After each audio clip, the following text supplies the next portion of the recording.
One of the practices to balance our mental, physical, emotional, and spiritual bodies is to clear our mind. And when I work with my students and clients, this is a place that we work towards. And not everyone is ready to really learn how to become sovereign in their mind. And right now, more than ever, it's important, if you are inspired, to start to generate this practice of retaining sovereignty. And part of the Eastern practices, and part of the reason even there's mantras, is to help you clear the mind, amongst other things. That's the simplest form. If you want to learn more about that, please reach out to me. It's important, especially for you Westerners, that you don't grasp at these things, because there's consequences when you attempt to take things that you have not been properly introduced to. And it's hard in the age of degradation to understand how to use them. And a lot of people were set up in a system, especially right now with technology, that's more about grasping, copying, and emulating than really finding the true practices and someone that's holding it with integrity. And I could say a lot about that, but right now I'll stay focused on your mind and sovereignty. And so as we open our hearts to this unconditional love from the mother, she is also very wise at seeing when your mind is being distracted and when it's being taken from. And so innately, we are all two-way radios. However, there have been a series of events that have led the human species into a trance, entrainment. And entrainment occurs at football games. Everyone gets entrained to be the wave around the stadium. Fun, seems harmless, but that's an example of entrainment. It can also occur in quote-unquote holy places. Everyone is singing and doing something repetitively, entrained in something simultaneously, which could appear to be beneficial. It could also be degrading to the system. And this is why, because we travel this journey, this eternal journey, as I mentioned further down, with thyself, and always with thyself. We begin it with thyself, we end it with thyself, and we continue on with thyself. So when we forget how important it is, not only in this perceptual living dimension to stay aware, it's just equally as important to stay aware when you're not in your physical being that we are attached to in this density. And the reason for that is that your mind is susceptible, if you're not trained, to mind control. It's also susceptible to the power of suggestion.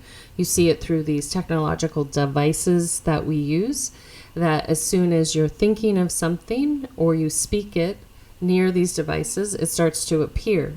So the system that we're interfaced, the binary system, is already injecting itself not only into your mind, but into your eternal being.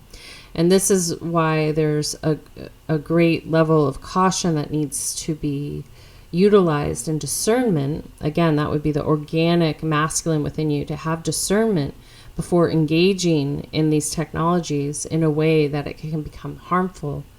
Also understanding, it's kind of like if you go to anyone really, but let's say you go to a retreat or a holy place, but you don't know the person leading, and you find out that the person leading is actually in these nefarious activities, yet they appeared outwardly to be beneficial to you. It's the age-old story of the wolf in sheep's clothing.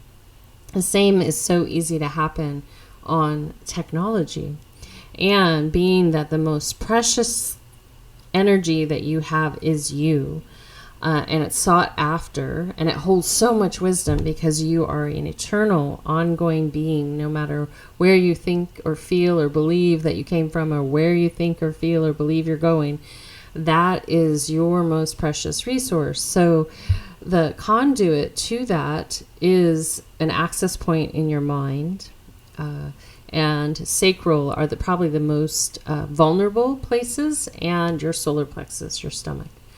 And so, and you've heard of like the heart mind, the stomach mind, the mind, all those things. And if you're a biological female, you can maybe have this experience where you feel not only in your heart, but your womb, because it's an intelligent force. So in this perceptual field of energy, we are susceptible to being manipulated through the mind. And that is why you want to reclaim your sovereignty. So if anything's going on in the perceptual physical world that you're perceiving, you have a choice to reclaim your sovereignty. One, simply by stating, I did not agree to this. Irregardless of your actions before here, you did not agree to do or be or any of this now, because there's been so many series of manipulations in all aspects of society, including spiritual holy ones, that you can say that I did not agree to this. Because imagine the manipulation over the manipulation over the manipulation. Part of it is our own responsibility to see what is, but after a cascading events of manipulations, it gets a little confusing. And this is why when we, in every moment, if we can retain our awareness, we will hold that not only in this perceptual reality, but beyond. And so for myself, even personally, daily, the effort is to prepare, and I do that every single night, prepare. I practice being out of body and aware. People grasp at these things before they're ready. And so the root base place to be with the mind is to start with just simple meditation. And not connected, even though my weekly things is connected to some sound and my sound that I create, some song by people that I love and trust, and without any nefarious undertones. And so it's important to be comfortable in your own silence and to be comfortable alone. And when you do that, will have a lot more strength in reclaiming your sovereignty, because it's not based on trends or things that are being fed to you through these small devices and these windows and televisions and movies and books. You actually are giving yourself the space to be and to listen and reclaim your mind.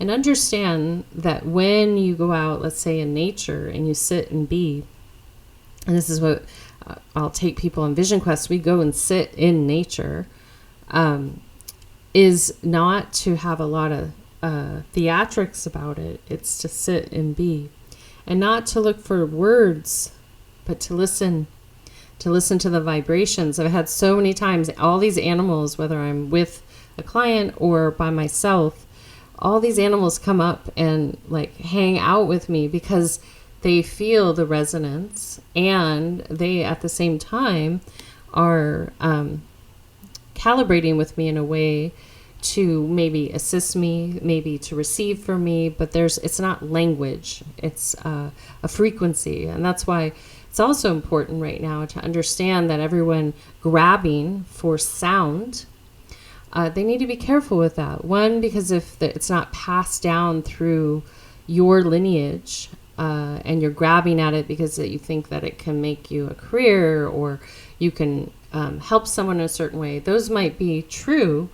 However, you want to make sure you sit with it to make sure it's yours to be held, and also understand how you're utilizing it and where you're utilizing it. Western humans, because they think too much, go anywhere and everywhere they want and disturb not only by like digging things up in mines, but they disturb the peace in nature.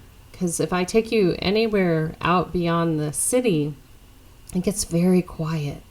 very, very quiet. And so that's a mirror to each and every one of us that our mind and our heart are meant to be calm and quiet.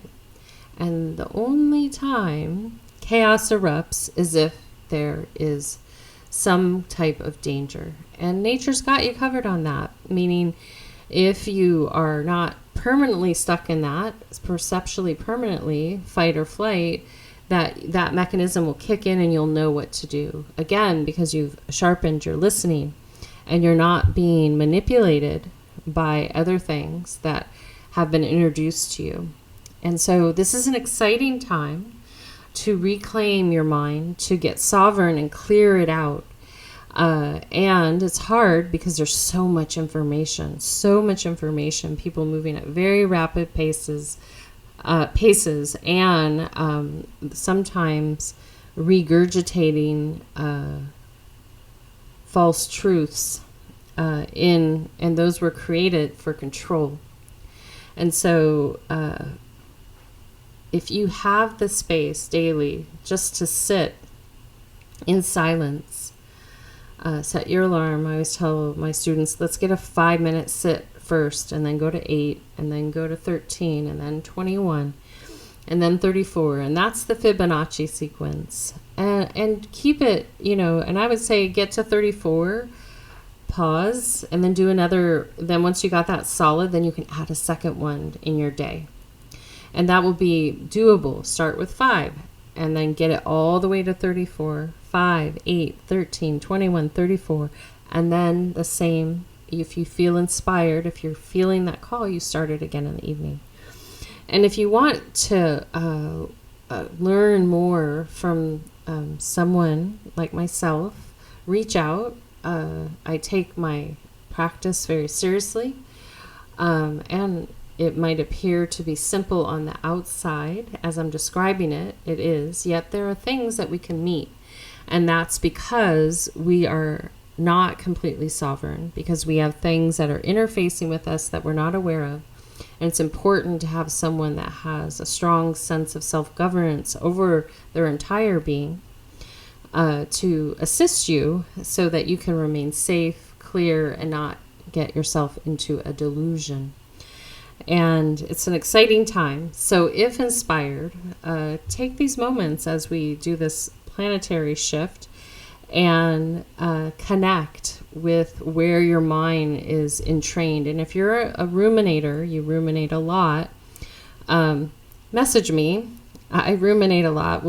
I'll give you some additional practices. I'll talk about this later, about how to help you calm that down. I really encourage you to stay away from artificially made, no matter how well intended they are, to stay away from them, because you have no idea what the intention and what the